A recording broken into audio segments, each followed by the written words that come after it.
Kryeministri Edi Rama ka vendosur të shfuqizojë ligjin për investime strategjike pavarësisht se ka afatin e zbatimit deri më 31 dhjetor 2026, duke thënë se ky ligj ka përmbushur qëllimin për zhvillimin turistik të Bregdetit. Shfuqizimi i këtij ligji, përveç se është një nga kërkesat e protestuesve, është edhe kushti i Komisionit Evropian dhe kryeministrit Edi Rama për t'i dhënë fund masakrës mjedisore me beton, grabitjes së tokave publike në vijën bregdetare Velipoj-Ksamil dhe në zonat e mbrojtura përgjatë saj. Me këtë ligj klientelist, kryeministri Edi Rama, duke përdorur ministrat, drejtorët dhe kryebashkiakët për firmosje letrash, i dhuroi sipërfaqe tokash e plazhesh publike mafias oligarkike, trafikantëve, miqve të tij dhe familjarëve të pushtetarëve që kanë pastruar paratë e pista, duke i paraqitur si investitor strategjik. Gjatë 11 viteve me këtë ligj, që ligjeroi grabitjen e tokave dhe plazheve publike nëpërmjet dhurimit me vendime qeverie të personalizuara për ata që donte Edi Rama, privatët kanë marrë falas 1100 hektar tokë në Bregdet. Klientët që u favorizuan nuk kanë krijuar industri turizmi elitare strategjik që rrit ekonominë kombëtare, por kanë ndërtuar komplekse me pallate e vila të shitura për llogaritë të tyre, duke uzurpuar e shfrytzuar si pasuri private edhe plazhet publike. Shfuqizimi i ligjit pas 11 vitesh zbatim nuk ka asnjë vlerë për qytetarët, natyrën, Bregdetin e vendin, sepse nëpërmjet tij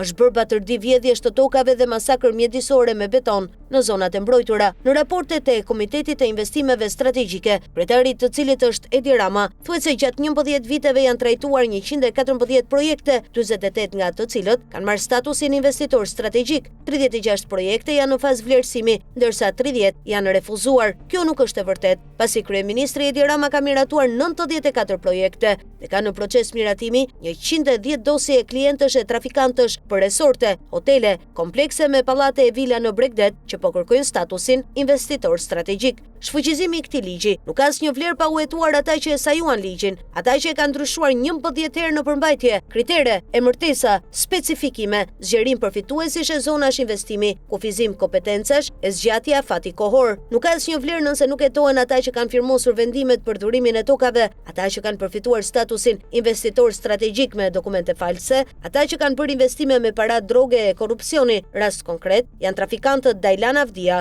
Pëllumb Gjoka, Gjergj Luca, Arben Muçobega, Roland Ziu, Lul Morina, Andrea Çaushi, Eral Myftaraj e të tjerë. Është ish-ministre Olta Xhaçka me bashkëshortin Artan Gaçi, që u hetuan për përfitim të palikshëm të statusit investitor strategjik dhe për grabitje toke shtetërore e private, por s'pak u pushoi hetimet. Madje nuk po hetohen as 23 trafikantë që kanë përfituar toka, plazhe për jashtëtim nga taksat për 35 vjet. Argumenti kryesor përse shfuqizimi i ligjit për investitorët strategjik nuk ka asnjë vlerë, është fakti se grabitja e tokave dhe betonizimi i zonave të mbrojtura dhe e Tiranës, Durrësit, Sarandës e Vlorës do të vazhdoj me korporatën e investimeve, me ligjin paketa e maleve, kontratat 1 euro, me projektet Copëzat, rigjallërimi urban dhe porta e Alpeve, që kanë sajuar së fundmi Edi Rama e Blendi Gonxhe.